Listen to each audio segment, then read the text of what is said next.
JB9 ప్రేక్షకులందరికీ నమస్కారం. నేను మీ స్నేహ. JB9 ఎంతో మంది ప్రముఖుల ఇంటర్వ్యూస్తో వాళ్ళ పర్సనల్ లైఫ్ని మేము ముందుకు తీసుకొచ్చింది. మరి ఎప్పట్లానే ఈ రోజు కూడా ఒక ప్రముఖ వ్యక్తితో నేను ఉండటం జరిగింది. కృషితో నాస్తి దుర్భిక్షం. కష్టంతో ఏదైనా సాధించవచ్చు. మనకి పట్టుదల ఉంటే ఆ పట్టుదలే మన సక్సెస్కి ఒక దారి చూపిస్తుంది అనడానికి ఇక్కడ ఒక వ్యక్తి ఉదాహరణగా నిల్చున్నారు. సో మరి అటువంటి గొప్ప వ్యక్తిని ఈరోజు మనం ఇంటర్వ్యూ చేసుకోబోతున్నాము. నమస్తే సార్. సార్ ఎలా ఉన్నారు? సో కరోనా టైంలో అందరూ కూడా అల్లాడిపోయారు. ఆ పాండమిక్ సిచ్యువేషన్ అంతా దాటుకొని వచ్చాము. సో మీరు కూడా చాలా చూసే ఉంటారు, ప్రతి ఒక్కరు కూడా స్ట్రగుల్స్. ఇప్పుడు ఎలా ఉన్నారు సార్? బాగున్నారా? బాగున్నాను మేడం. కరోనా వచ్చి చాలా నేర్పించింది, అందరికి బాగా ఎక్కువ నేర్చుకున్నాం. ఇంక మరింత బాగా ఎదగాలని ఈ కరోనా ఒక మనకి గుణపాఠాలని. సో ఇప్పుడు మంచి చెడు అని కూడా నేర్చుకున్నాం. బిజినెస్లో ఇంకా ఎంత బాగా ఎదగాలి, ఏ విధంగా చేయాలి అనే కొన్ని అందంగా మంచి సూత్రాలు అయితే తెలిసింది. Super sir, super sir. అయితే నేను ఫస్ట్ మీ యొక్క చిన్ననాటి జ్ఞాపకాల నుంచి మొదలు పెడుతున్నాను సార్. మీరు ఎక్కడ పుట్టారు సార్? అమ్మ, నేను పుట్టడం అయితే ఈస్ట్ గోదావరిలో పుట్టాను. సో పెరగడం ఇవన్నీ కూడా నార్త్లో పెరిగాను. కారణం అంటే మా నాన్నగారు సర్వీస్లో పనిచేస్తారు, డిఫెన్స్లో ఎక్స్ మేజర్ రిటైర్. డిఫెన్స్ కి అందించాము. నేను కూడా చాలా ఇంట్రెస్ట్ తో వెళ్ళడం జరిగింది. వెళ్ళి కొద్ది కాలం మన దేశానికి సేవలు ఇవ్వడం, మరి బయటకు వచ్చేయడం కూడా జరిగింది. సో నాకు కొంచెం సోషల్ సర్వీస్ ఇంట్రెస్ట్ తో నేను బయటికి రావడం జరిగింది. అంటే కష్టపడాలి అనే ఒక మనస్తత్వం. అంటే డిఫెన్స్ లో దేశానికి రక్షణ ఇస్తాం, కానీ 10 మందికి ఇంకొక 100 మంది, 1000 మందికి భోజనం పెట్టాలనే ఉద్దేశంతో నేను బయటికి రావడం. మా నాన్నగారి పేరు పంపన భాస్కర్ రావు గారిని. ఈస్ట్ గోదావరి కపిలేశ్వరం చెందినవారు, మన జమీందార్ గారు ఊరు. సో నేను గర్వంగా చెప్పుకుంటాను. సో మేము పెరగడం అంతా కూడా, నేను చదువు అంతా central schools, Kendriya Vidyalaya army స్కూల్లో కొన్నాళ్ళు చదువుకున్నాను. దాని తర్వాత మళ్ళీ ఏవిలో బీకామ్ ఫినిష్ చేసుకున్నాను. ఇప్పుడు యాక్చువల్గా టెలికామ్లో కొన్నాళ్ళు పనిచేశాను. టెలికామ్ ఇండస్ట్రీలో ఇప్పుడు కలెక్షన్ మేనేజర్గా, ఏరియా మేనేజర్గా, సేల్స్ మేనేజర్గా. రిలయన్స్లో చేశాను, ఐడియాలో చేశాను, ఎయిర్టెల్ చేశాను. ఎయిర్టెల్ ల్యాండ్ లైన్స్ అంతా నేనే చేశాను.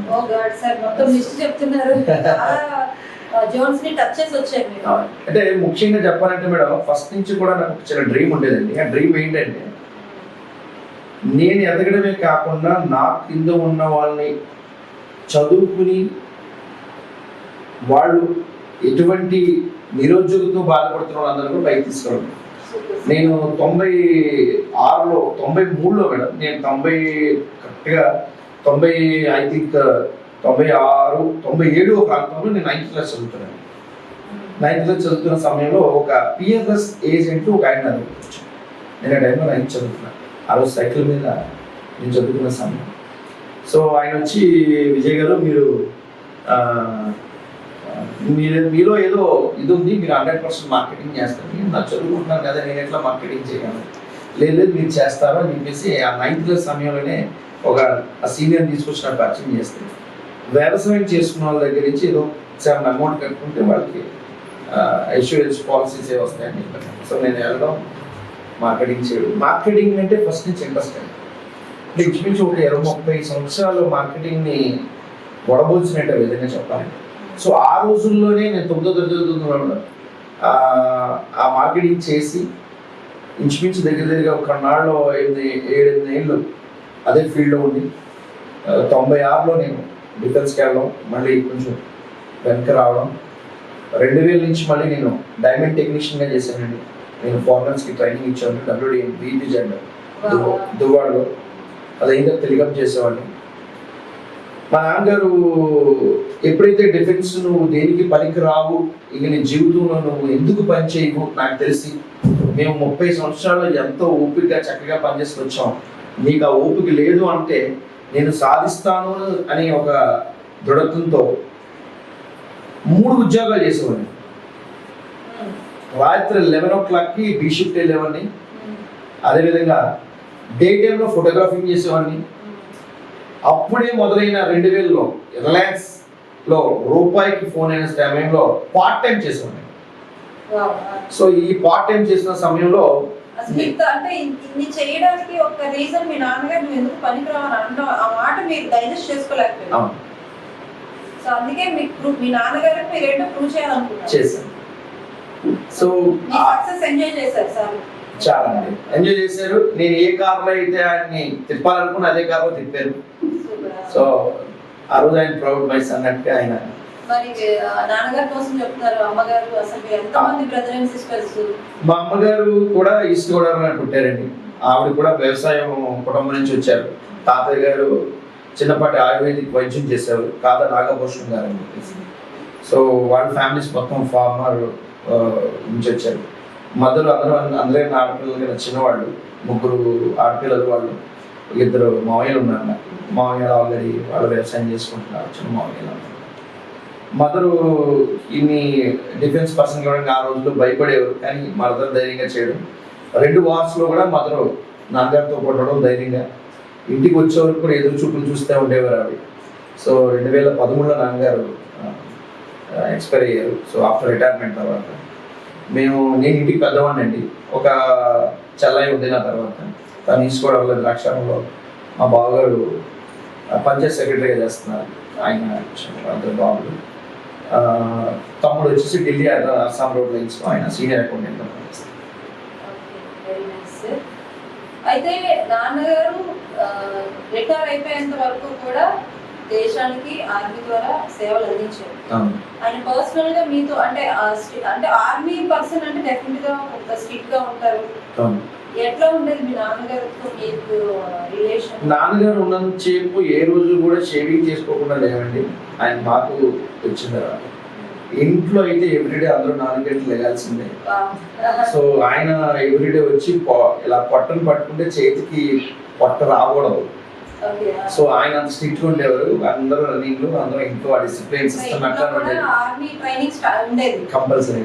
ఆ ట్రైనింగ్ ఆయన సిస్టమ్ ప్రిన్సిపల్స్ నేను చాలా వరకు నేర్చుకుందండి ఆయన ద్వారా. Time table, principles. ఈరోజు ఈ సక్సెస్ ఇలాంటి ప్లేస్లో నేను కూర్చోవడానికి కారణం ఒక మంచి అద్భుతమైన ప్రాజెక్ట్ నేను చేస్తున్నానండి. చాలా పెద్ద 300 కోట్ల ప్రాజెక్ట్ అది. సో ఈ స్థాయిలో నేను కూర్చొని చాలా గర్వపడుతున్నాను. And thanks to my parents. So ఆయన ఇచ్చిన డిసిప్లిన్, ఆయనకి ఆ డిసిప్లిన్ ఇచ్చింది దేశం. ఆ సుభాష్ చంద్రబోస్ గారికి నేను ప్రత్యేకంగా ధన్యవాదాలు తెలుపుకుంటున్నాను. ఎందుకంటే ఆయన ఆర్మీ పెట్టకపోతే మన దేశాన్ని రక్షించుకోవచ్చు. మనం ఎక్కడ ఉంది ఈరోజు బానిసగా. ఈరోజు చక్కగా ఈరోజు నేను మీరు ఇంత ధైర్యంగా మాట్లాడి అందరూ కెమెరా పెట్టి మాట్లాడగలుగుతారంటే వాళ్ళందరూ అక్కడ ఆ కాపులో కాస్తున్నారు కాబట్టి ఈరోజు మనం అందంగా ఉన్నాం. లేకపోతే ఒక నిమిషం కూడా పడుకోలేని పరిస్థితి. టీవీలో క్షణక్షణం మనం చూస్తున్న న్యూస్ ఏంటంటే ఏ క్షణంలో యుద్ధం వస్తుందో, ఏ క్షణంలో ఏమైపోతుందో అని టెన్షన్ పడుతున్నాం. కానీ అక్కడ ధైర్యం ఉన్నాయి. నేను ఎవరో లోపలికి రాకుండా మనిషిని కాపాడుతూ ఉంటాడు. -డిగ్రీ చలిలో, ఈ ఎండలో. ఇంకా దాని గురించి మీకే ఎక్కువ తెలుసుకోవడం. సో ఫాదర్ ఆర్మీ యొక్క ట్రైనింగ్ మీ మీద కూడా అప్లై చేశారు కాబట్టి డెఫినెట్ గా డిసిప్లిన్ మీకు కూడా బాగా అలవాటు అయిపోయింది. అవును మేడం. నెక్స్ట్ మీ మ్యారేజ్ లైఫ్ సార్? మ్యారేజ్ అయ్యింది మేడం. 2 పాపలు నాకు. ఒక పాపని నేను ఇప్పుడు ఏఎంసీ ప్లానింగ్ లో ఉన్నాను మేడం. ప్రిపేర్ చేస్తాను, army medical officer. Super. So తను షిమ్లాలో చదువుకుంటుంది పాప. చిన్న పాప అండి, ఇక్కడే ఉంటుంది ఫస్ట్. పాపను కూడా ఇదే డ్రీమ్తో చదివించాలి. దేశానికి సేవ చేసి, వైద్య సేవ చేసి బయటకు వచ్చి తర్వాత కూడా దాని ఒక అనాథాశ్రమం పెట్టి నా ద్వారా ఆ సర్వీస్ని ఫ్రీగా అందించాలనే ఇంటెన్షన్తో నేను పాపని డిఫెన్స్ డాక్టర్గా చేద్దామని ఆలోచన. పాప ఏజ్ ఇప్పుడు 10th చదువుతుంది మేడం. నెక్స్ట్ ఎన్డీకి ప్లానింగ్ లో. సో అయితే మీ డ్రీమ్ అయితే మెడికల్ ఆఫీసర్ గా ఆర్మీకి. అవును, మెడికల్ ఆఫీసర్. చాలా అంటే ఉన్నతమైన ఆలోచనలు, సర్వీస్ ఓరియంటెడ్ గా మనం ఎందుకు పుట్టామో, ఎందుకు చచ్చిపోతున్నామో తెలియకుండా చచ్చిపోకూడదు. అంటే ప్రశ్నార్థకంగా ఉండకూడదు లైఫ్. ఒక పరమార్థం ఉండాలని మీ యొక్క ఇంటెన్షన్ రియల్లీ నైస్ సార్. అయితే మీ ఆర్మీ అలవాట్లు మీ పిల్లల మీద ఏమైనా అప్లై చేశారా? ఇప్పుడు యాక్చువల్ చెప్పాలంటే నిన్న ఫోన్ చేసిన పాప ఇంచుమించు దగ్గర 6 feet ఐస్ ఉంది.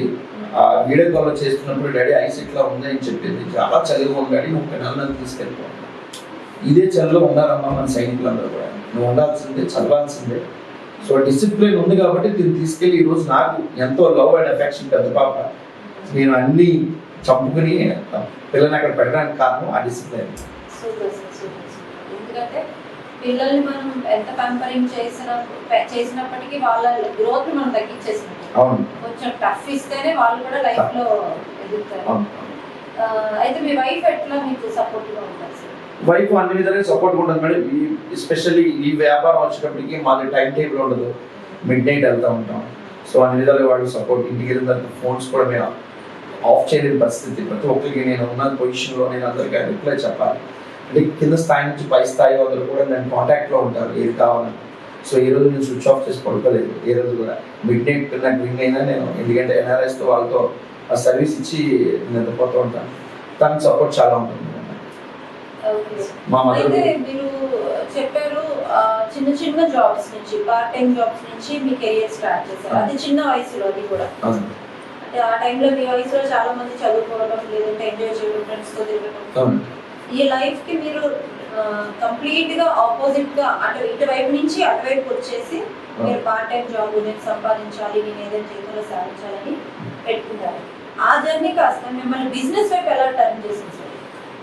అంటే మేడం నేను ఒక టైంలో నేను ఒక జాబ్, నాన్నగారు ఒక గవర్నమెంట్ ఉద్యోగంగా ఆయన ఒక పరిధిలోనే ఉండేవారు. సపోజ్ నాకు ఏదైనా కావాలి అంటే కొనలేని పరిస్థితి. ఎందుకంటే ఆయన మమ్మల్ని పెంచి 150 రూపాయల జీతానికి ఆయన జాయిన్ అయినప్పుడు తర్వాత నాకు ఏదైనా కావాలి అంటే ఆయన చేయలేని పరిస్థితి అలాంటిది. అవును, అంటే మంత్లీ ఆయన బడ్జెట్ అదే.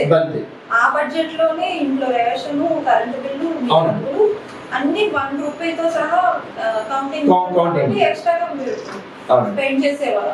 అవదు కూడా. నేను థింక్ చేసింది అంటే నా నెక్స్ట్ జనరేషన్స్కి నేను అది ఇవ్వకూడదు. నేను బాగా చేసి మంచి బిజినెస్ చేసి ఒక మంచి బిజినెస్ మ్యాగ్నెట్గా పేరు రావాలని అనుకుని ఒక 100 మందికి లేదా ఒక 10 మందికి అట్లీస్ట్ తెలియకుండానే మనం ఒక ఉద్యోగాలు ఇవ్వాలని ఆశ అండి. సో మన కింద 10 మంది బ్రతకాలి. ఇందాక మంచి మాట చెప్పారు. పుట్టడం అనేది అర్థం లేకుండా పుట్టడం, చనిపోయినకి అర్థం లేకుండా చనిపోవడం అనేది కరెక్ట్ కాదు. సో అందుకే ఉద్దేశంతో ఎన్ని జాబ్స్ చేయడానికి ఈ రోజు డే అండ్ నైట్ నిద్రపోకుండా నేనే అన్ని పనులు చేసుకుంటాను మేడం. నేనే పడతాను.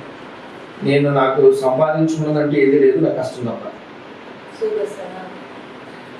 నా ఎవ్రీడే నాకు మీరు అన్నట్టు ఎన్నో ఒడిదుడుకులు వచ్చినాయి, ఎన్నో ప్రాబ్లమ్స్ వచ్చినాయి, ఎంతోమంది వచ్చారు, ఎన్నో జరిగినాయి. ఫైనాన్షియల్గా అన్ని విధాలుగా బాధపడ్డాం. కానీ ఈరోజు గర్వంగా చెప్పుకోగలుగుతున్నానంటే నా సక్సెస్ కారణం నేనే మేడం. నాకు నేనే రీఛార్జ్ అవుతానండి. ఎవరు చెప్పినా వింటాను. ప్రతి ఒక్కరు మాట వింటానికి అందులో మంచిగా తీసుకుంటాను, చెడుని పక్కన పెడతాను. నా సక్సెస్ నేనే. నాకు ఎన్నో ఒడిదుడుకులు వచ్చింది. ఆ టైంలో కూడా నేను I loss in everything in single rupee in my pocket once a time. So ఆ టైంలో కూడా నేను దేనికి భయపడలేదు. అలాగే లైఫ్ స్టైల్లో, పర్సనల్ లైఫ్లో కూడా ఎన్నో ప్రాబ్లమ్స్ వచ్చింది. నాన్న వ్యక్తులు కూడా నన్ను వదిలేసి వెళ్ళిపోయిన టైంలో కూడా నేను మళ్ళీ ఒకసారి ఇలా అయిపోకూడదు విజయ్, నువ్వే రీఛార్జ్ అవ్వడం. ఓకే సార్, మీరు స్టార్ట్ చేసిన ఫస్ట్ బిజినెస్ ఏంటి సార్? నేను స్టార్ట్ చేసిన ఫస్ట్ బిజినెస్ కన్నా ఫస్ట్ జాబ్ అండి. మళ్ళీ డిఫెన్స్ నుంచి వచ్చిన తర్వాత మళ్ళీ డైమండ్ టెక్నీషియన్ గా పనిచేశాను. అది చేస్తూ బిజినెస్ చేశాను. నైట్ అది, డే టైం అది. బిజినెస్ ఏంటి సార్? అదే మార్కెటింగ్, ఈ సెల్ ఫోన్స్, రిలయన్స్ లో జాబ్ చేశాను. అదే ఫస్ట్ బిజినెస్. అది చేసిన తర్వాత స్లోలీగా ఫొటోస్ తీయడం ఒక హాబీ లాగా. సో మీరు ఫోటోగ్రాఫర్ కూడా అయితే? అవును. ఇప్పటికే అది ప్యాషనేట్ గా ఉంది. బయటకి ఎక్కడికైనా ఫోటోలు తీస్తూ ఉంటారు. కెమెరాస్. సో అయితే మీ ఫ్యామిలీకి ఇంకా స్పెషల్ గా ఏం ఫోటోగ్రాఫర్స్ మొత్తం మీరే తీసేస్తారు? అవునండి. చాలా మ్యారేజెస్ తీసాను అప్పట్లో. ఇప్పటికీ వాళ్ళు స్వీట్ మెమరీస్. నువ్వు తీసిన ఫోటో కాబట్టి ఊరికి ఉంది, ఊళ్ళో వెళ్ళి చెప్పుకున్నప్పుడు నువ్వు తీయకపోతే నాకు పెళ్లి ఫోటో వేయలేదు రా బాబు అని. వాళ్ళ ఒరిజినల్ కాపీస్ నా దగ్గర ఇంకా ఉన్నాయండి. సో ఆ విధంగా చాలా మంది హ్యాపీ ఊళ్ళో ఉండేటప్పుడు. మా నాన్నగారు కూడా మంచి ఫోటోగ్రాఫర్. ఆ అవార్డు బాగా వచ్చింది. నాన్నగారు ఆ టైంలో రెగ్యులర్ గా ఫోటోస్ బ్లాక్ అండ్ వైట్ కదండి ఆ టైంలో. ఆయన రెగ్యులర్ గా డిఫెన్స్ రాగానే ఎక్కువగా ఫోటోస్ తో ఉండేవారు. ఇంకేం సార్ ప్యాషన్స్ మీకు? ఇప్పుడు ఫోటోగ్రఫీ ఒకటి ప్యాషనేట్ గా ఉంటారు మీరు. ఏం లేదు మేడం, ఒక మూవీ ప్లానింగ్ ఉంది, చిన్న మూవీ అది. సో ఆ మూవీ ఆల్రెడీ ప్రాసెస్ లో ఉంది, ఆగింది. నెక్స్ట్ మళ్ళీ స్టార్ట్ చేస్తారు కొంచెం ఈ కోవిడ్ అంతా ఫ్రీ అయిన తర్వాత. ఆ మూవీ కూడా ఏం లేదు, ఇంకా ప్లానింగ్ లో ఉన్నారా లేదంటే ఏమైనా అది కొంచెం ఇంప్లిమెంటేషన్ లోకి ఒక 1 year తర్వాత వస్తాను. ఓకే. సో నాకు మూవీ అంటే మూవీలో ఏదో సంపాదించాలనే కోరిక కాదు మేడం. ఆ మూవీ మీద వచ్చే డబ్బుతోనే అన్నదర్శనం పెట్టాలి. ఓకే. ఆ డబ్బు ఓన్లీ కేవలం వచ్చే బిజినెస్ లో వచ్చే షేర్ అంతా కూడా దానికి. ఒక్కసారి నేను మూవీలోకి వెళ్తే పలానా విషయం పలానా మనిషి అని తెలియడానికి, దాని ద్వారా నేను బిజినెస్ చేసుకోవడానికి, మరింతగా నేను అందరికి కనిపించిన ఉద్దేశంతో వెళ్ళడం తప్ప దాన్ని 1000 కోట్లు సంపాదించడం అనేది ఒక మూవీనే. సార్ ఎందుకు సార్ మీరు అసలు ఆర్ఫనేజ్ పెట్టాలి అని ఎందుకు ఇంత స్ట్రాంగ్ గా మీరు డిసైడ్ అయ్యారు? అంటే మీతో మాట్లాడిన కొద్దిసేపట్లో ఒక 2 or 3 times ఆర్ఫనేజ్ కోసం మీరు ప్రస్తావించడం జరిగింది. మీకు ఎందుకు అసలు ఆర్ఫనేజ్ పెట్టాలి అని ఒక ఆలోచన ఎందుకు రేకెత్తింది? మంచి question madam. I lost my 4 years baby madam. Okay.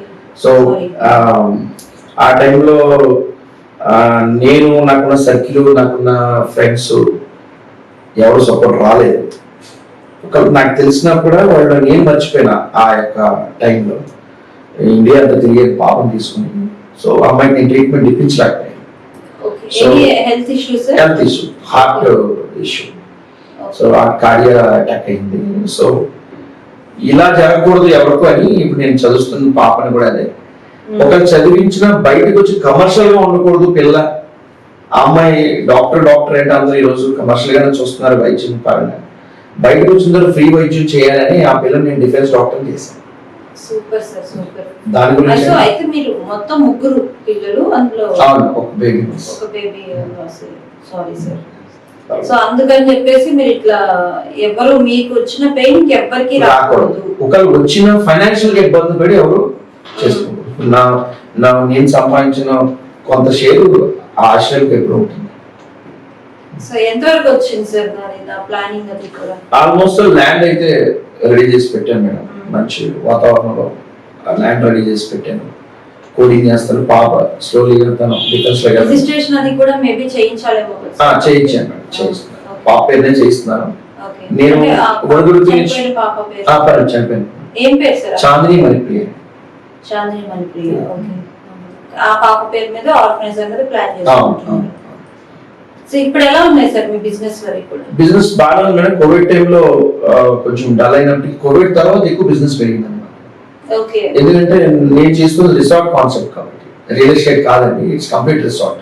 Okay. So ఈ రోజు పబ్లిక్ అందరూ కూడా రిసార్ట్ లో ప్రశాంతమైన వాతావరణంలో ఉండాలనే ఇంటెన్షన్ తో ఉన్నారు. అది కంప్లీట్ వైల్డ్ చక్కగా మంచి గ్రీనరీ రిసార్ట్ అండి అది అరకు దగ్గరలో.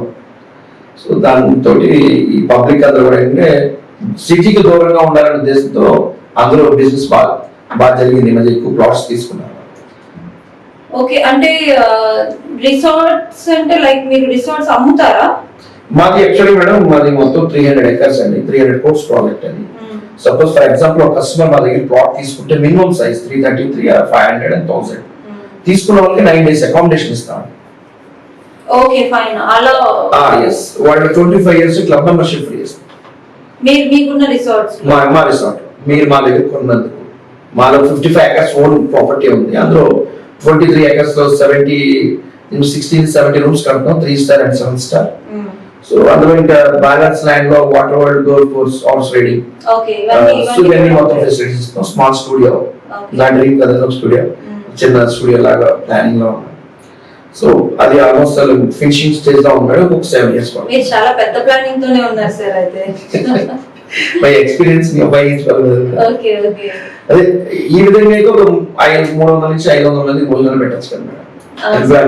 అంటే అవును, మీరు ఇప్పుడు ఏంటి అంటే ఎంప్లాయ్మెంట్ క్రియేట్ చేస్తున్నారు. ఇప్పుడు మీరు పెట్టుకున్న ప్లాన్స్ ఏవైతే ఉన్నాయో చాలా మందికి జాబ్స్ క్రియేట్ అవుతున్నాయి. ఎస్పెషల్లీ ఈ మంది మేరలో ఉన్న వాళ్ళందరూ ట్రైబల్ లో కూడా చాలా మంది జాబ్స్ ఇద్దాం. మా మెయిన్ ఫౌండర్ వేల్పూరి మారుతి గారు, is a founder and the company, one of the CEO, one of the director and Jagadish గారు. సో మా ముగ్గురు ఒక యజ్ఞంలో పనిచేస్తున్నాం. సో ఆల్రెడీ మారుతి గారు అనే వ్యక్తి 2008లో ఎంటర్ అయిన తర్వాత ఈ రోజు వరకు కూడా ఆయన ల్యాండ్ ఎక్విజిషన్ చేయడం, ఒక యజ్ఞంలో చేసుకొచ్చారు. చాలా పెద్ద పెద్ద వాళ్ళందరూ తీసుకున్నారు, మంచి వాళ్ళు ఉన్నారు. సార్ ఈ పర్టికులర్ బిజినెస్ లో మీరు ఇంత తక్కువ టైంలో చాలా ఫాస్ట్ గా దూసుకొచ్చారు కదా, ఎవరైనా రోల్ మోడల్ ఉన్నారా మీకు? అంటే ఇన్స్పిరేషన్, వీళ్ళలా మనం చెయ్యాలి అని ఎవరైనా ఉన్నారా? రోల్ మోడల్ అంటే మేడం, వన్స్ అప్ టైం నేను ఒక స్మాల్ వేరే రియల్ ఎస్టేట్ చేస్తున్నప్పుడు నేను స్పెషల్గా విజయ్ మీరైతేనే కరెక్ట్, ఒక పెద్ద లెజెండ్ మీరు రిసీవ్ చేసుకోవాలని మేము అనుకున్నాం. తెర చూస్తే మా గురువు గారు మురళీమోహన్ గారిని రిసీవ్ చేసుకోవడం జరిగింది. నన్ను అపాయింట్ చేశారు మురళీమోహన్ గారిని. ఆ రోజు ఆయనతో నేను మాట్లాడడం జరిగింది. ఆయన మంచి బిజినెస్లో సెట్ అయ్యా, బాగా చేసుకోవాలి. నేను నాకు ఆ రోజు శోభన్ బాబు గారు మన అత్తగాడు ఆయన చెప్పడం, సో నేను ఈరోజు ఇలా ఉన్నాను. ఈరోజు మురళీమోహన్ గారు అంటే యాక్టర్ మురళీమోహన్ గారు, యాక్టర్ మురళీమోహన్, ఆయన ఒక విధంగా ఇన్స్పైర్. ఎక్కువగా నేర్చుకునేది కూడా కష్టాల్లో నుంచి ఎవరు బాగా ముందు బాగా వచ్చారో వాళ్ళ స్టోరీస్ ఎక్కువ చదివాను. సో ఏదో ఒక ఇప్పుడు ఈరోజు అంబానీని తీసుకున్నాడు, వాళ్ళ ఏ స్థాయి నుంచి అని ఏ స్థాయికి వచ్చారు. ఒక కేఎఫ్సి తీసుకున్నాడు, ఏ స్థాయి నుంచి ఏ స్థాయికి వచ్చారు. ఇంకా లిస్ట్ చెప్పుకుంటే చాలా మంది ఉన్నారు. సో వాళ్ళ రోల్ మోడల్గా తీసుకున్నాను. సార్ మరి నేటి యువతరానికి మీరు ఏం సందేశం ఇవ్వదలుచుకున్నారు? అంటే ఇప్పుడు మీరు చిన్నప్పటి నుంచి కూడా ఒక పక్క ప్రణాళికతో మీరు అన్నారు, అంటే మీ లైఫ్ నుంచి మేము ఒక యూత్ అయితే చాలా తీసేసుకోవచ్చు మీ మాటల్లో. పర్టికులర్గా మీరు ఏమైనా చెప్పదలుచుకుంటున్నారా? నేను స్పెషల్గా యూత్కి చెప్పాల్సిన ఒకే విషయం అండి, మన ముందు ఎప్పుడు సక్సెస్ ఉంటుంది కదా, మనం ఎప్పుడు ఎత్తుక్కోము. కష్టపడడానికి ఈరోజు మనం ఎవరు ఇష్టపడట్లేదు, అన్ని కాళ్ళ దగ్గరకు రావాలనుకుంటున్నారు. అది తప్పు పద్ధతి. మనం ఏం చేయాలనుకున్నది ముందు ప్రణాళిక లేకుండా అయితే లేదు. మన యువతకి మనకు ప్రపంచంలో భారతదేశంలో ఉన్న ప్రాచీన కానీ ఇక్కడ ఉన్న నాలెడ్జెస్ ఏ ప్రపంచానికి దేశాలు వేరే దేశాలు కూడా లేవు. మనం తలుచుకుంటే ఈరోజు మనం ఎన్నో కనిపెట్టాం, ఎన్నో చేసాం. ఒక ఫారిన్ కంట్రీని ఇక్కడ పెట్టుకునే పరిస్థితి అండి. యువతి వేరే దేశంతో మనం చాలా బెటర్ దేశం అని చెప్పుకోవచ్చు. మనకు ఉన్న పవర్స్, మనకున్న తెలివితేటలను ఉపయోగించుకుంటుంది వేరే దేశాలు. సో అందుకు 100% మనం ఒక మంచి పొజిషన్లో భారతదేశం ఉంటుందని నా ఉద్దేశం. సో అయితే కష్టపడాలి డెఫినెట్ గా. ఇప్పుడు యువతరానికి కష్టపడే ఆలోచన లేవంటారా? ఉన్నారు మేడం, అంటే కొంత పార్ట్ వరకు ఉన్నారు మేడం. అంటే ఇప్పుడున్న జనరేషన్లో ఏంటంటే మీరు అన్నట్టు అంత మోడర్న్ వచ్చేస్తుంది, టెక్నాలజీ, ఫోన్స్ కానీ ఇవన్నీ తీసుకోండి. అన్ని కూడా ఏంటంటే చేతితోనే ఈరోజు పని అయిపోతున్నారు. చేతిలోనే ప్రపంచం ఉంది కాబట్టి బాడీని పెద్దగా కష్టపడాల్సిన అవసరం లేదు. ఒక డిఫెన్స్ లో పీపుల్ ఉన్న ఫిజికల్ యాక్టివ్ లో ఉన్న జాబ్స్ తప్ప మిగతా అందరూ అట్లనే ఉన్నారు. ఏదైనా గోల్తో వెళ్తే ప్రతి ఒక్కరు ఆ గోల్కి అయితే రీచ్ అవుతారు. మన కష్టం అనే పదం, ఎస్ గోల్ అయితే గోల్, విజన్, డ్రీమ్ ఉన్నవాళ్ళు మంచి పొజిషన్కి వెళ్తారని నా డ్రీమ్. సో ఇప్పుడు ప్రతి ఒక్కరు కూడా యూత్ అనే వాళ్ళు డెఫినెట్ గా గోల్ పెట్టుకోవాలి, గోల్ కోసం కష్టపడాలి. సార్ ఇప్పుడు ఈ బిజినెస్ లో డెఫినెట్ గా బిజినెస్ లోనే కాదు, జాబ్ లో ఎందులోనైనా కూడా మనకు ఒక అపోజిషన్ అనే వాళ్ళు ఉంటారు. అలా మీ బిజినెస్ లో మిమ్మల్ని తొక్కాలని ఎవరైనా ప్రయత్నించారా? అలాంటి తొక్కే పరిస్థితుల్లో మీరు ఏం చేశారు? నేను చాలా మంది ప్రతి బిజినెస్ లో మీరు అన్నట్టు మంచి పాయింట్ మేడం, అందరూ తొక్కాలని వస్తారు, కానీ వాళ్ళకి ముందు ఉండాలని నేను వాళ్ళకి ఎక్కువ కష్టపడతాను. సందర్భాలు ఎదురయ్యాయి, చాలా ఎదురయ్యి. చాలా మంది మనతో మంచిగా మాట్లాడతారు, వెనకాలని వాళ్ళు చేసే పనులు వాళ్ళు చేస్తూ ఉంటారు. మన దగ్గర చిన్న అవుతారు, వెనకాలని మాట్లాడుతూ ఉంటారు. తొక్కేరు, పడ్డాం, లేచాం. మనం లేచాం అనే కారణం వాళ్ళకి ఆటోమేటిక్ మన సక్సెస్ ఎదురుగా కనిపిస్తుంది. అంటే ఇప్పుడు మీరు అటువంటి సిచ్యువేషన్స్ చాలా మంది ఫేస్ చేస్తారు. అవునండి. డెఫినెట్ గా ఒక జాబ్ లో అవనివ్వండి, లేదు అంటే బిజినెస్ లో అవనివ్వండి, పర్సనల్ లైఫ్ లో వాట్ ఎవర్ ఇట్, ఎందులోనైనా కూడా మనకంటూ ఒక అపోజిషన్ పర్సన్ ఉంటారు. వాళ్ళు మనల్ని ఆల్వేస్ మనల్ని బ్యాక్ స్టాప్ చేయాలని చూస్తారు. ఎలా ఉంటే ఆ టైంని ఆ సిచ్యువేషన్ ని మనం దాటగలము? ఒకటి మేడం, ఒక భారీ తుఫాన్ వస్తుంది మేడం. ఆ భారీ తుఫాన్ వచ్చినప్పుడు చాలా పెద్ద పెద్ద చెట్లు పడిపోతుంటాయి మేడం ఎదురెళ్ళి. ఒక చిన్న చెట్లు మాత్రం ఆ 10 నిమిషాలు తలంచుకుంటాయి, హెడ్ డౌన్ చేస్తాయి. సో ఆ నీరు వెళ్ళిపోయిన తర్వాత ఆటోమేటిక్గా పైకి లేస్తాయి చెట్లు రెండు. సో ఎదురు వెళ్తే దేనికైనా సరే మనం పడిపోతాం. ఎదురు వెళ్ళకుండా ఒక 10 నిమిషాలు తలంచుకుంటే మళ్ళీ మనం పైకి చేస్తాం. Excellent sir, excellent. Thank you. Wonderful గా చెప్పారు. ఇదైతే మీ పర్సనల్ కాదు సార్, జనరలైజ్ గా అడుగుతున్నాను. మన వైజాగ్ కి ఉండే ప్రాముఖ్యత వేరు సార్. సో మన రాజధానుల సెపరేషన్ దగ్గర నుంచి ఇంకా వైజాగ్ కి ఇంకొంచెం వెయిట్ పెరిగిందని చెప్పాలి. ఓవరాల్ గా వరల్డ్ లో కూడా విశాఖపట్నం అనే పేరు అయితే డెఫినెట్ గా ఒక ఫేమస్ ఉంది. అయితే ఇంకా మన వైజాగ్ లో ఇది డెవలప్ చేస్తే బాగుంటుంది, ఇంకా ఈ దిశగా మన వైజాగ్ అభివృద్ధి చేస్తే బాగుంటుందని మీరు అనుకుంటున్నారా? 100% అనుకుంటాం మేడం. ఎందుకంటే మీరు ఎక్కడ మన ఇల్లు బాగుంటే అక్కడ దీపం పెట్టుకోమని అనేది పెద్దలు చెప్పారు కాబట్టి దీపం ఉండగా చేసుకోవాలి. మనం ఉన్న ప్లేస్ మరింత డెవలప్మెంట్ అయితే బాగుంటుంది. అంటే ఇక్కడ ఎక్కడికో వెళ్ళి ప్రజలు వేరే చోట ఐటీ రంగంలో డెవలప్ అయ్యి కన్నా ఐటీ రంగాలు ఇక్కడే వస్తాయని నా ఆలోచన. రెండోది ఏంటంటే మేడం, విశాఖపట్నంలో 1982లో పివి నరసింహారావు చెప్పిన మాట ఏంటంటే ఇట్స్ నెక్స్ట్ బాంబే. ఆ రోజుల్లోనే చెప్పారు మేడం. అంటే మనకున్న సోర్సెస్ని మనకున్న చిన్నపాటి ఈ ఒక చిన్న పార్ట్లో ఉన్నాం. ఇప్పటికీ చాలా డెవలప్మెంట్ అయ్యింది మన మంచి నాయకుల వల్ల. ఏ నాయకులు పొలిటికల్ నేను వాళ్ళ పేర్లు వీళ్ళ పేర్లు అని చెప్పను, కానీ ఏ నాయకులు వచ్చినా విశాఖపట్నం గురించి ఆలోచించే డెవలప్మెంట్ చేశారు. రాబోయే రోజుల్లో కూడా వాళ్ళు ఆలోచించే పనిచేస్తారని నా ఇంటెన్షన్. సో మంచి ప్రణాళికతో ఉన్నారని నా ఇంటెన్షన్ మేడం. సార్ అయితే ఇందాక మీరు ఒక హింట్ ఇచ్చారు నాకు, నేను సినిమా తీయాలనుకుంటున్నానండి, డెఫినెట్గా ఒక మూవీ తీస్తాను, ఆ మూవీలో వచ్చిన ప్రాఫిట్ ఆర్గనైజ్ వాడతాను. సో నేను ఆ కోణంలో అడుగుతున్నాను, వైజాగ్లో ఇండస్ట్రీ ఉంటే బాగుంటుందని చాలా మంది చాలా కళ్ళలు కన్నారు. హైదరాబాద్ ఫస్ట్ చెన్నై ఉండేది, చెన్నై దగ్గర నుంచి హైదరాబాద్ ఇండస్ట్రీ వెళ్ళిపోయి ఇంకా అక్కడే బాగా వేసేసింది. సో మీ దృష్టిలో డెఫినెట్గా ఇండస్ట్రీ వైజాగ్ వస్తే చాలా బాగుంటుందని అనుకుంటున్నారా? ఎందుకంటే వైజాగ్ ఇండస్ట్రీ ఉంటే మీరు 4 సినిమాలు తీయొచ్చేమో కదా. మంచి క్వశ్చన్ మేడం. యాక్చువల్గా ఏంటంటే మీరు అన్నట్టు ఈరోజు చెన్నై తర్వాత హైదరాబాద్ నుంచి మళ్ళీ మన విశాఖపట్నం రావాలని 100% అనుకుంటాం. ఎందుకంటే మేడం హైదరాబాద్ నుంచి ఇక్కడికి వచ్చేసిన హైదరాబాదే మేడం. దాన్ని ఎవరు బీట్అవుట్ చేయలేరు ఎప్పటికీ. ఒక 40-50 క్రితం డెవలప్ అయిన విషయాన్ని ఈరోజు మనం ముందుకెళ్ళాలంటే మనం చూడకపోవచ్చు డెవలప్మెంట్. సో అక్కడ ఏదైతే అందం ఉందో అదే అందాన్ని ఇక్కడ రావాలని అయితే నేను కోరుకుంటాను. దీనివల్ల ఇక్కడ ఉన్న కళాకారులు, అద్భుతమైన కళాకారులు మన విశాఖపట్నంలో చాలా మంది ఉన్నారు. తెలియని డైరెక్టర్స్, మంచి యాక్టర్స్ ఉన్నారు. వాళ్ళు డెవలప్ అవుతారు, ఇండస్ట్రీ డెవలప్ అవుతుంది. డెఫినెట్గా ఆ అందం ఇక్కడ కూడా ఉండాలని నాకు కోరుకుంటున్నాను. డెఫినెట్గా ఆల్రెడీ 20% కొంచెం వరకు కొన్ని ఆల్రెడీ రామారెడ్డి గారు స్టూడియో కానీ చిన్నగా అందరూ మెల్లిగా వస్తున్నారు. సో మన ప్రభుత్వం సాయం చేస్తే వాళ్ళు మరింతగా బాగా రావచ్చు అని ఇంటెన్షన్. సో వైజాగ్ సంబంధించి వైజాగ్ డెవలప్ చేయడానికి అండ్ ఇక్కడ సహజంగానే మనం ఏమీ చెట్లు పెంచనక్కర్లేదు, ఆర్టిఫిషియల్ గా ఏమీ చేయనక్కర్లేదు. వైజాగ్ లో ప్లస్ ఏంటంటే సహజంగానే ఇక్కడ అన్ని ఉన్నాయి. అవునండి. సో మనకి మంచి ప్లేస్ ఉంది వైజాగ్ లో. ఏమైనా డెవలప్ చేసుకోవాలన్నా, ఏమైనా స్టూడియోలు పెట్టుకోవాలన్నా, షూటింగ్స్ అయినా చాలా చోట్ల నుంచి మన వైజాగ్ చుట్టుపక్కల పరిసర ప్రాంతాల్లోనే షూటింగ్స్ చేసుకుంటారు. సో డెఫినెట్ గా ఇండస్ట్రీ ఇక్కడ ఉంటే చాలా మంది, మీరు అన్నట్టు చాలా మంది కళాకారులు ముందుగా వాళ్ళు వస్తారు, పైకి వచ్చే ఛాన్సెస్ ఉన్నాయి. ఇఫ్ ఇన్ కేస్ మీకు ఆ ఛాన్స్ వస్తే, వైజాగ్ ని డెవలప్ చేసే ఛాన్స్ మీకు వస్తే ఫస్ట్ ఏది చేస్తారు?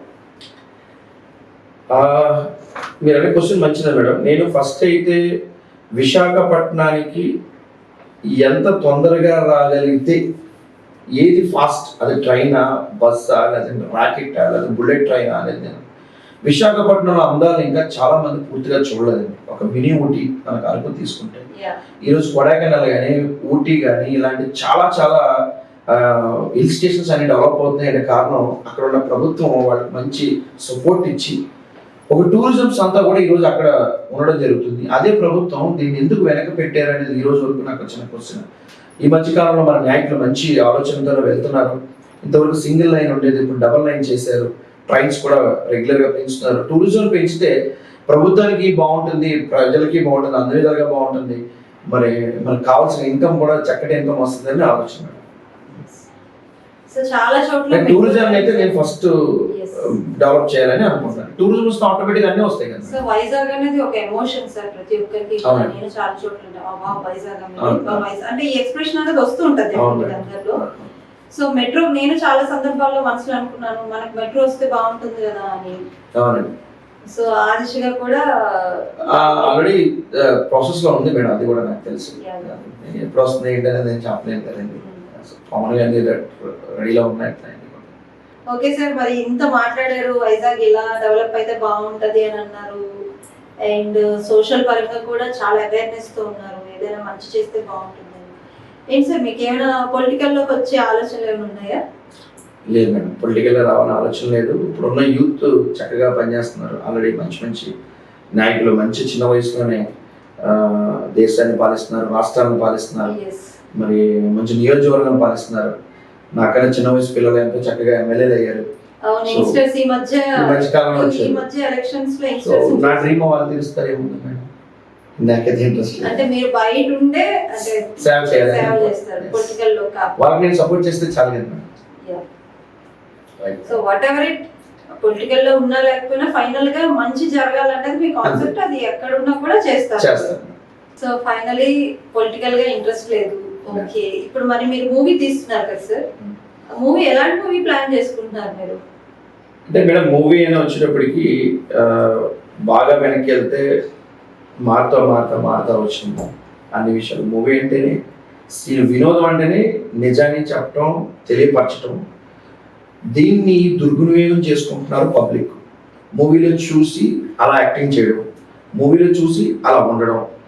వాళ్ళు తీస్తుంది ఏంటంటే ఇలా జరుగుతుంది, ఇలా ఉండకూడదు అనే విషయాన్ని మనం తెలియపరుస్తున్నారు. దాన్ని వీళ్ళు నిజంగా పాటిస్తున్నారు, ఆ విధంగానే ఉంటున్నారు. నేనేంటంటే ఈ రోజు వరకు నా తల్లిదండ్రుల దగ్గర కూర్చొని, నా పేరెంట్స్ దగ్గర కానీ నా పిల్లల దగ్గర కూర్చొని నేను మూవీ చూడలేని పరిస్థితి. సో ఒక ట్రెడిషనల్గా ఒక మంచి విషయాన్ని, మంచి మెసేజ్ని ఇవ్వాలని నా కోరిక. సో నేను కూర్చుంటే నా కుటుంబం అంతా నాతో పాటు మూవీ చూడాలి. మీరు చాలా చక్కగా చెప్పారు సార్. చాలా సందర్భాల్లో ఫ్యామిలీతో కలిసి సినిమాకి వెళ్ళినప్పుడు కొన్ని సీన్స్ దగ్గర అరే పిల్లలు చూస్తారేమో అనే భయం చాలా మంది తల్లిదండ్రులకు ఉంది. అవును, ఆ టైంలో పిల్లలు కళ్ళు మూయటము, అవును, అంతే, ఇట్లా చేయాల్సి వస్తుంది. అవును. సో మీరు దానికి కాకుండా అలా కాకుండా ఒక ట్రెడిషనల్ మూవీ ప్లాన్ చేసుకోవాలి. అంటే చక్కగా మన సాంప్రదాయం, మన తెలుగు సాంప్రదాయం, అదేవిధంగా మన ఇండియాలో ఉన్న సాంప్రదాయం ప్రతిదీ కూడా నేను చూపించాలని నా కోరిక. అంటే ఈ రోజుల్లో ఒక మూవీకి వెళ్దామంటే ఫ్యామిలీ వెళ్ళలేని పరిస్థితుల్లో ఉన్నారు. నేను 100% ఫ్యామిలీ అందరూ వెళ్ళేటట్టుగా నా ప్లానింగ్ లో ఉన్నాను మేడం. ఒక ట్రెడిషనల్ అమ్మాయితో చేద్దామని ఆలోచన. ట్రెడిషనల్ తెలుగు అమ్మాయి సార్, లేదు అంటే నేను లాస్ట్ టైం చూసినప్పుడు మన వేరే అమ్మాయిని మోడలర్ నేను సెలెక్ట్ చేసాను. మంచి అమ్మాయి కూడా సోనికా రాయ్ అని చెప్పేసి, తను ట్రెడిషనల్ గానే తను కూడా యాక్సెప్ట్ చేసింది. నాకు అవకాశం వస్తే నేను last time 2 years back Odisha film ఇండస్ట్రీకి వెళ్తే తను చెప్పింది ఇట్లా నేను తెలుగు మూవీలో చేస్తున్నాను. సో ఇప్పుడు వరల్డ్ మిస్ ఏదో తన ప్లానింగ్ లో ఉన్నారు, బిజీగా ఉన్నాను. ఎనీ టైం విజయ్ గారు మీరు చెప్తే వస్తాను, ఇబ్బంది ఏం లేదు. మీ స్టోరీ చాలా నచ్చింది నాకు. సాయి కిరణ్ అని ఆయనతో కూడా హీరో సార్, మా డైరెక్టర్ సాయి కిరణ్ అండి. హీరో అప్పుడు ఆ టైంలో శ్రీతేజ అని అనుకున్నా ఉండే. శ్రీతేజ అని మధ్యకాలంలో మీరు మనం రామ్ గోపాల్ వర్మ గారితో మూవీస్ చేశారు. శ్రీతేజ తెలుగు అబ్బాయి సార్, తెలుగు అబ్బాయి, విజయవాడ వాస్తవుడు, మంచి కుర్రాడు, మంచి స్పీడ్ ఉన్న అబ్బాయి. సరే ఇంకా రానున్న తరుణంలో నెక్స్ట్ ఎలా ఉంటుంది ఏంటి అనేది తెలియదు. సో అయితే ఫ్యామిలీ అంతా కలిసి కూర్చునేలాగా ఒక మంచి ట్రెడిషనల్ మూవీ ప్లాన్ చేసుకుంటున్నారు అంతే.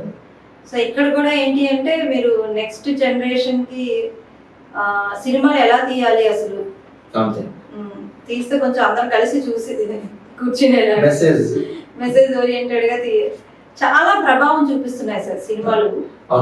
ఎందుకంటే ఒక 2.5 గంటల సేపు మనం ఒక మాయలో ఉంటాం. అక్కడ జరుగుతున్నదే నిజం. అక్కడ హీరోయిన్ ఏడిస్తే ఏడుస్తాము, నవ్వితే నవ్వుతాము, వాళ్ళు ఫైట్ చేసుకుంటే ఎమోషన్ అవుతాం. సో అంత ఇంపాక్ట్ ఉంది. అంటే సినిమాలో ఏదైనా చెప్తే మనం అది ఫాలో అయ్యే ఛాన్సెస్ కూడా ఎక్కువ ఉన్నాయి. కాబట్టి తీసే సినిమాలు ఏమైనా కొంచెం ఇన్స్పిరేషనల్ గా మనకి మంచి జరిగేట్టుగా తీస్తే బాగుంటుందని మీరు డెఫినెట్ గా ఆలోచిస్తున్నారని అర్థమైంది నాకు.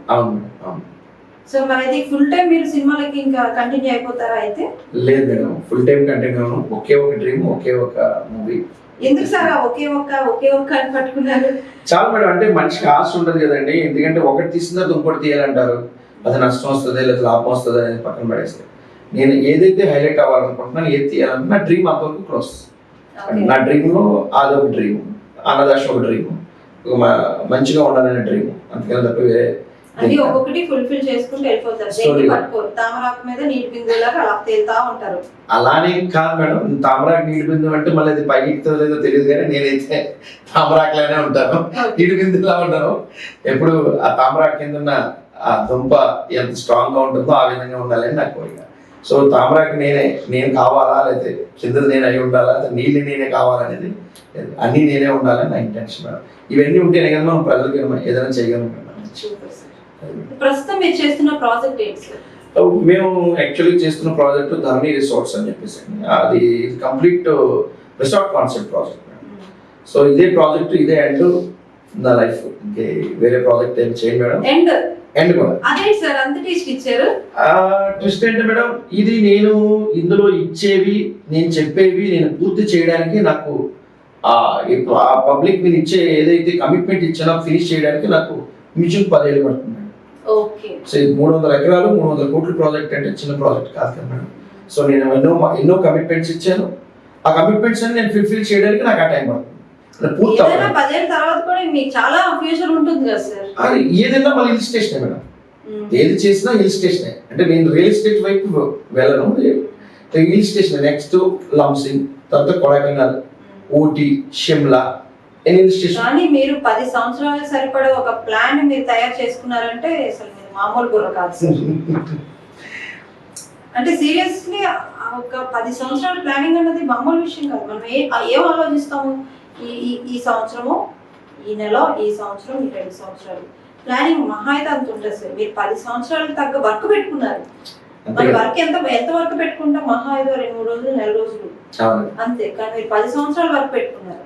గ్రేట్ సార్, రియల్లీ గట్స్ ఉండాలి దానికి మాత్రం. సో అయితే ఇప్పుడు మీరు ఆల్రెడీ యూత్ కి మెసేజ్ ఇచ్చేసారు, పొలిటికల్ గా ఇంట్రెస్ట్ లేదు బట్ సర్వీస్ చేస్తారు, ఇలా చాలా క్లారిటీతో వెళ్తున్నారు. పిల్లల్ని కూడా సర్వీస్ మోటోలో మీరు ముందు నడిపించాలనుకుంటున్నారు. ఫైన్ సార్, చాలా బాగుంది. మీ లైఫ్ హిస్టరీ చూస్తుంటే ఎంతో చూసి చాలా మంది ఇన్స్పైర్ అవుతారు. డెఫినెట్ గా ఇలాంటి ఆలోచనలు ఉంటే మనం లైఫ్ లో ఒక సక్సెస్ అనేది చూడొచ్చు. చూసినా చూడకపోయినా కూడా ఒక పరిపూర్ణమైన మనిషిగా. అంతే. అంటే డబ్బులు రావచ్చు రాకపోవచ్చు, సక్సెస్ రావచ్చు రాకపోవచ్చు, కానీ మన సెల్ఫ్ ఎక్కడ పోకుండా పరిపూర్ణమైన వ్యక్తిలా జీవించే ఒక టెక్నిక్స్ మీ దగ్గర నేర్చుకోవచ్చు అని అర్థమైంది sir. Really so nice. So మరి మా JB9 కి మీరు ఎంత వాల్యుబుల్ టైం ఇచ్చారు. Thank you so much sir. Really అయ్యో బెలెటర్ మేడం, థ్యాంక్ యూ. మీకు ముందుగా నా తరఫు నుంచి, మా కంపెనీ ధర్ని రిసోర్స్ తరఫు నుంచి థ్యాంక్స్ వెరీ మచ్. JB నాకు తమ్ముడు మన భరత్ చాలా రోజుల నుంచి మంచి పరిచయం, మంచి కుర్రవాడు, చాలా కష్టజీవి. అంటే నేను కొంతమందిని ఫ్రేమ్లో పెట్టుకున్నాను, ఆ ఫ్రేమ్లో భరత్ ఒక అబ్బాయి మన సెక్స్ అవుతున్నారు, అతను కూడా ముందుకు వెళ్తున్నాడు. అన్న ఎలా మీతో మాట్లాడాలి అని ఏమి చెప్పలేదు, సడన్గా వచ్చారు. సరే ఏం చెప్పకుండా సడన్గా వచ్చారు అంటే ఇంటెన్షన్ ఉంటేనే వస్తారా మనుషులు, ఏదో కసి పట్టుదల ఉంది కాబట్టి. ఆయన ఏదో చెప్పారు, ఏదో శాటిలైట్ అన్నారు, ఏదేదో చెప్పారు, నాకు పూర్తిగా దాని మీద నాలెడ్జ్ లేదు. బట్ సక్సెస్ నాకు తెలిసి భారత్ మంచి సక్సెస్ ఉంటుంది. మీ JB ఆ ఛానల్ మంచి సక్సెస్ కావాలి, అందరూ మంచి సబ్స్క్రైబర్స్ ఉండాలి, మంచి స్థాయిలోకి వెళ్ళాలి అని నా ఛానల్. మీరు కూడా మంచి సక్సెస్ కావాలి మేడం, మరింతగా మీరు బాగా యాంకరింగ్ చేయాలి, మరింత మంచి పొజిషన్లో ఉండాలని నా కోరిక madam. Thank you very much. Thank you sir, thank you so much for your valuable words and wishes.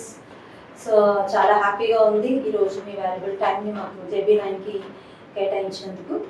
చూసారు కదా, పేరులోనే విజయం పెట్టుకున్నారు పంపన విజయానంద్ గారు. ఆయన లైఫ్ హిస్టరీ చూసాము. సో ఎన్నో ఒడిదుడుకులు చూశారు.